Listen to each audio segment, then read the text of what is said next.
Welcome, everybody, to today's Building My Legacy podcast. I have with me today two very unusual people because we don't very often see husband and wife teams working together in business. We do some, but I think it takes a unique couple to be able to be in business together. And so Oscar and Kiya Frazier are CEOs of InDemand Business Consulting, and it's a company that looks at growth strategies for businesses and really works with companies in how they're growing. But then also they have another piece to their business called KO Thought Leaders, where they work with couples who are in business together.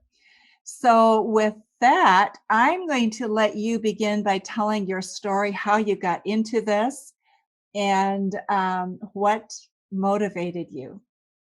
Absolutely. Well, first and foremost, thank you so much for the Absolutely. opportunity to come on.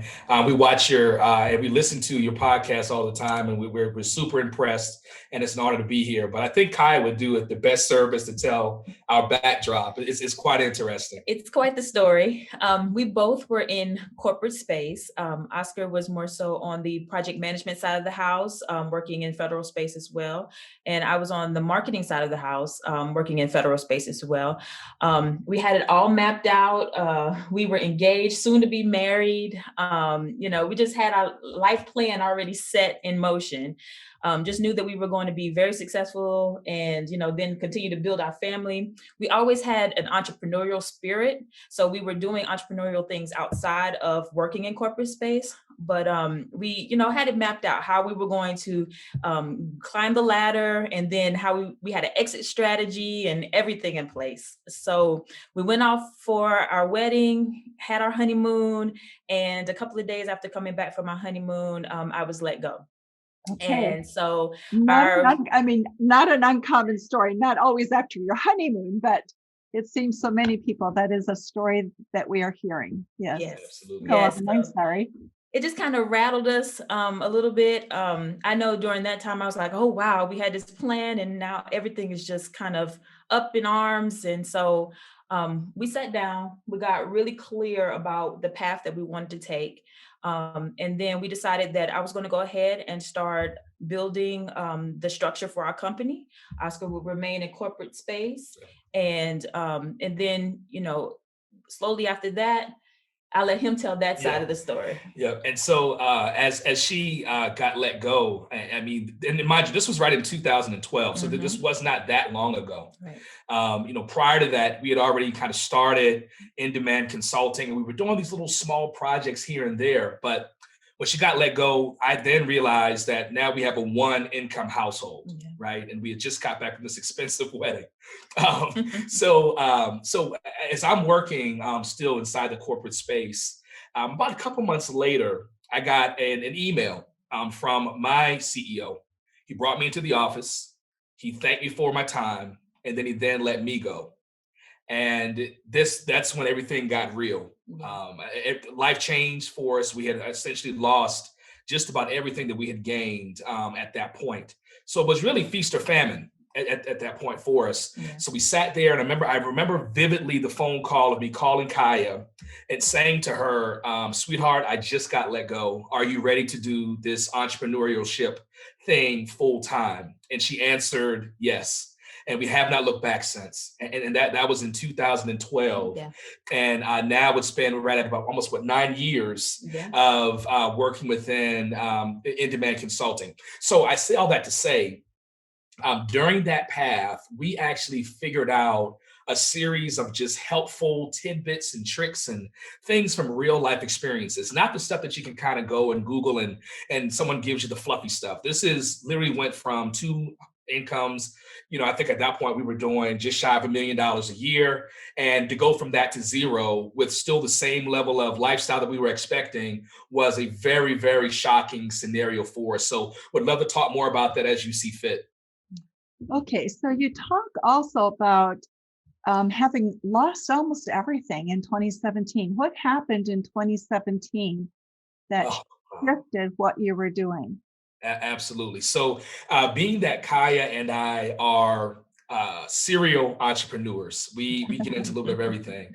We've been successful in some and unsuccessful in others, right? But so one of the things that we set out to do was we set up and we opened a 12,000 square foot restaurant in Charlotte, North Carolina. And it was our dream to open up a 5,000 square foot restaurant in Charlotte, but we kind of overshot ourselves by about 7,000 square feet. Yeah. And opened up this live jazz and blues restaurant that served New Orleans style food. It was a great scenario. We opened it up right at the beginning of 2015. Right. Things were going great, but our marriage was not going great at that time. It started to become to a point where we were only seeing each other in passing. Yeah. It literally was waking up, running to our restaurant, seeing what's missing, seeing what we got to go to the restaurant depot and go get. And it just got overwhelming. And there was a point where we did our last performance, and we won't say the name of the artist, but a very well-known, jazz artist was performing. And things didn't quite go as we had planned for that night. And I remember getting home and I went in my little corner where I would shed most of my tears in the dark where Kiya wouldn't see me at. And I remember the next morning walking into the bedroom and I said, look, Kiya, I'm ready to close the doors of our dream. And she looked at me with a tear in her eye as well and said, let's do it. And at that point, when we closed the restaurant, we had already invested well over $400,000 into the restaurant. And that was really the only thing that we had accumulated during that 2012 period to 2015. It was pretty much our savings, our life savings. That's all we had left. And we poured it into the restaurant. So when we closed the doors in 2017, we left with maybe $2,000 left with a $2,500 mortgage, a car note, electric and gas bills that still had to be paid. And we just refused to go back into corporate space. We said that if we were going to be entrepreneurs and we were going to do this, we had to do it for real. And that's essentially what happened. And at the end of 2017, we moved to Atlanta, where we are now. And we moved here with exactly maybe $1,000 left. Started from scratch again. And we were able to rebuild again, and this time we've got it. And luckily we've got some continuity as far as what we're actually doing. So yeah, that's what happened in 2017. So tell us a little bit about what your business is today and the businesses that you target. What kind of outcomes is it that you strive to create? Absolutely. I'll take this one, then I promise I'll be quiet so Kiya can jump in. If you can't tell, I'm quite the talkative guy here sometimes. But so in essence, nDemand Consulting is in the business of efficiency. We provide two lanes, if you will. One side is on the global crisis management side, where we are currently doing 9 projects across the continent of Africa, where we focus in on countering violent extremism and minimizing propaganda and disinformation. Okay, so just a minute. Who hires you for that? Yep, the United States Agency of Global Media. So this is a federal.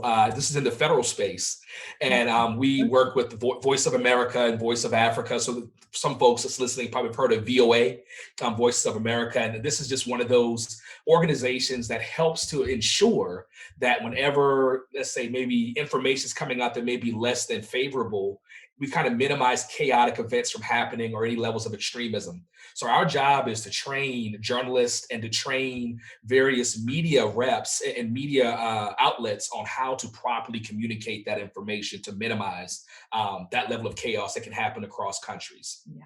Then on the other side is our geeky technology side, which is where I love to be.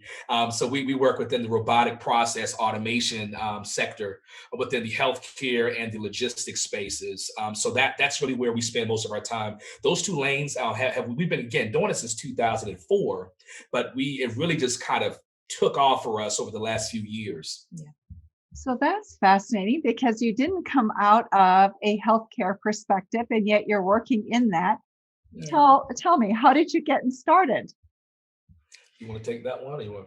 Well, so it really started from just some of the projects that we had and really finding a love for it. We were helping with data management, fraud, waste, and abuse along those lines. And we developed a passion for it, and it just kept going. We kept finding ways to be more efficient in that space and help people with their records management and on and so forth. Yeah, So. and then in the spaces where we actually started out, back in 2000 was where my career really started.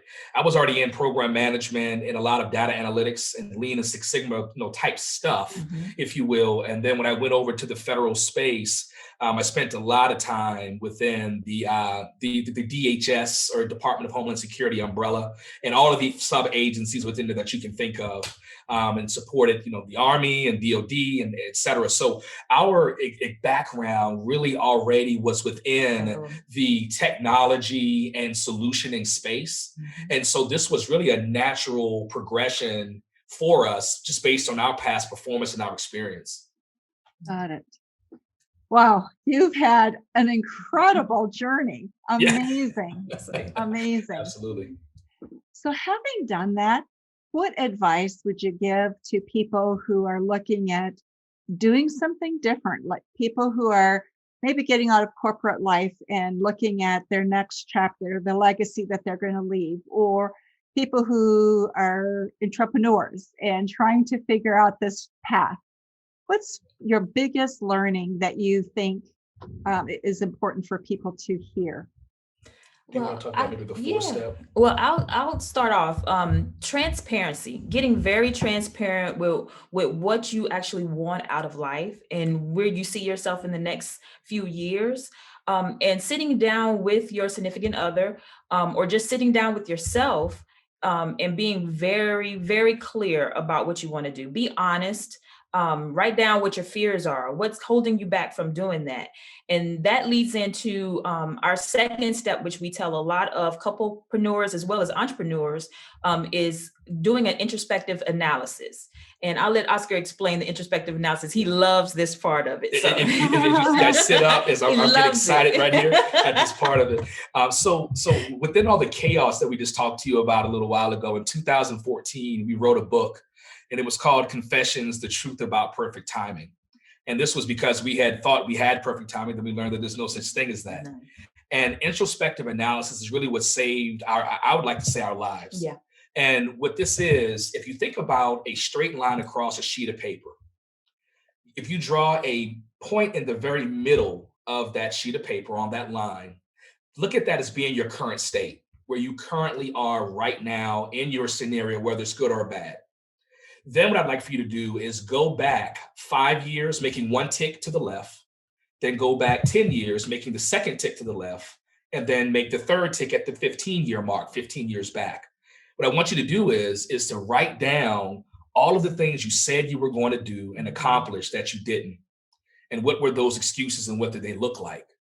And then what I want you to do is look ahead, right? And marking to the right of that median point, looking at the first tick, which is 5 years future state, 10 years future state, and 15 future state. The key here is thinking about what do you want to accomplish, but then there's a terminology, if you will, or a sequence of words we use during this exercise. And what it is, we would say at the 5-year mark ahead, let's say I want to become an astronaut, right? What I would say is, in 5 years, I want to be an astronaut. I know that 5 years ago, the following things prevented me from accomplishing my goals, but I've solved those things now. I am whole, perfect, strong, powerful, harmonious, and happy. And then you move to the next thing. And what this is going to do is it helps to just clear your mind and all of the excuses that we tend to make. Because if you think about it, success leaves clues, and so do failures. So if you think about the 5, 10, 15-year ago marks, and then you do that ahead of your curve, and you start thinking about, yes, I want to do these things now, but before this is what held me back. But now I've overcome those things and I'm ready to move forward. That's that second phase that we walk all of our entrepreneurs through.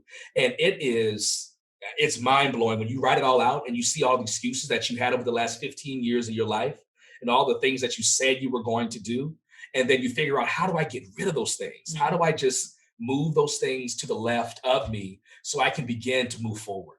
That's what that introspective analysis is all about. But it also takes a lot of time. This is something that we do not rush through with any entrepreneur, because this will lead you into the third step that's going to that Kiya can pick up on now. And that's defining lanes, especially when you're a couple entrepreneurs, defining complementary skills that you have. So Oscar is very successful and very good with operations and very good with program management.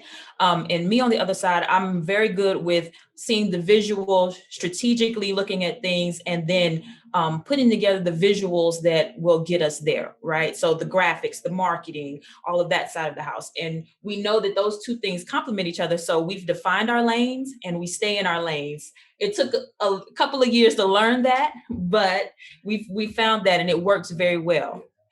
Every once in a while, I find myself crossing into her lane, and I learned very quickly that was a mistake. So yes, that is the third step. And then the fourth and final step that we walk them through is setting more micro goals, small goals, obtainable goals, looking at this as a 90-day runway. Right? We're not looking at, so yes, we've set up this whole 15-year goal that we've just wrote you through in step 2. But now we say in step 4, just to get to the 5-year mark, let's think about how many 90-day marks do we need to do goals to get you there. And so now we can bite off just enough to be successful for those 90 days, and we celebrate. We figure out a way to enjoy that. What that does for not just married couples, but for couples or just entrepreneurs, it lets you start to recognize your successes. Yeah. I mean, in our industry, and I'm sure you can relate to this, because we've done a lot of research on you, and we know that you have quite the resume as well. And from our I guess experiences, is we tend to just keep moving. We don't ever stop and smell the roses or see that it's sunny out today. And those 90-day kind of like toll gates, if you will, is what that's set up for, is to stop and really smell the roses. And this has been successful for us, because had we not done this, I'm not sure that we would still be married. I don't know if we would still be in business. So there's a lot of things that this was real for us, and it's in our book, and we would love to be able to continue to share that with those listening. What you're talking about is so practical, right? And I think where so many systems break down is they get complicated. Yes. And as soon as they get complicated, we go, I'll think about that later. And that means you never come back to it. Yeah. Generally. Absolutely. So I want to go back to your timeline that you were just speaking about, Oscar. And you're delineating the problems and the things that stopped you 5 years, 10 years, 15 years. There's a lot of mindset things there, feelings and emotions, messages you've had from childhood, school, teachers, whatever, but we all come with those. So do you have a process for people to work with those, or what do you do with that baggage that people bring into what they're trying to build? We handle a lot of that stuff in step 1, which is around the transparency piece. Transparency is when we down in a more, and if you can visualize this with me for just a second, take a ride with me here. If it's 4 of us in a room, it's Kiya and I, we're sitting across, we're in a circle, and what we're doing is we're having the couple, if this is a couple-preneur scenario, we have the couple that's sitting across from each other, and we ask just for transparency. What that does for most people is it chokes them up, because now I'm looking at the person that I've committed to, and I've got to be honest. I've got to be honest about the things that happened to me when I was a child that made me scared. Now, some of those things that I want to do as an entrepreneur. And that session sometimes lasts hours upon hours, and we're here for it because we know when we had to do it, it was because we literally had lost everything and we had no choice. So before you get to that point, let's go ahead and learn that transparency component. A lot of this is not us trying to be counselors. It's really us being listeners and guides. The people, the real heroes here are really the 2 people that's setting out to be on this entrepreneurial path, and so our job is really to sit there and set the stage and allow those 2 people, or that individual, if it's one entrepreneur, to just be transparent with himself, herself, or their partner. Yeah. That's where that really takes place, which is why steps 1 and 2 can take as long as it needs to take. I was going to say, for some, that might be months. Yeah. Absolutely. Right. Absolutely. I totally relate. So for you, I mean, that's a journey. How many clients can you work with at a time? We don't like taking on any more than 4 clients at a time. If it's on this journey, if it's on this 4-step journey, 4 at a time, what that allows us to do is to space things out. Because energy for us, and this is probably a whole nother topic at another time, but energy for us, we are huge components of the law of attraction, right? And also what we bring into the aura of other people. And during these sessions, we do not want to bring in any baggage or any energy from previous sessions. So we tend to try to space these out quarterly, right? So if I'm looking at one first quarter, we are committed to that person or that group for that quarter. By the time we get to the second quarter, if they're now on that 90-day spin, they're on that 90-day cycle starting to happen for them, where now they're looking at goals and getting there. So we would like to take on no more than 4 per year at a time to ensure that we're giving them the best service possible. Absolutely. Got it. Wow. That's quite an undertaking, but also quite a promise to clients, I think, because what you don't want if you're a client is to get lost in your own chatter, in your own busyness, right? Because then you don't get the attention to really solve issues. I think that's been the problem with many coaches is they flutter from one thing to another and real work doesn't get done. So I really compliment you on that. Thank you. Absolutely. One other thing. Okay. I think one of the hardest things perhaps for couples that are in business together, how do you keep the business out of the bedroom? I knew that question was coming. All yours. So we set a cutoff time each day for ourselves. And we've come to the understanding that work is work, home is home. So when we leave the office, we leave work at the office. I'm going to say that the truth about work-life balance when you're an entrepreneur is it really does not exist. But because you have taken those steps to be very transparent with each other, then you create a comfort space. So there are times that we're sitting at home and we might be watching a show on TV, or we might be talking about something that's more home related, and then work kind of starts to seep in.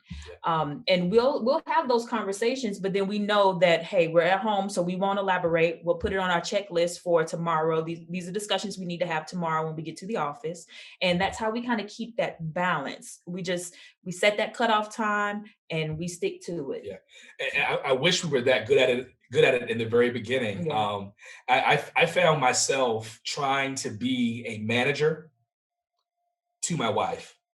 And that was a huge mistake.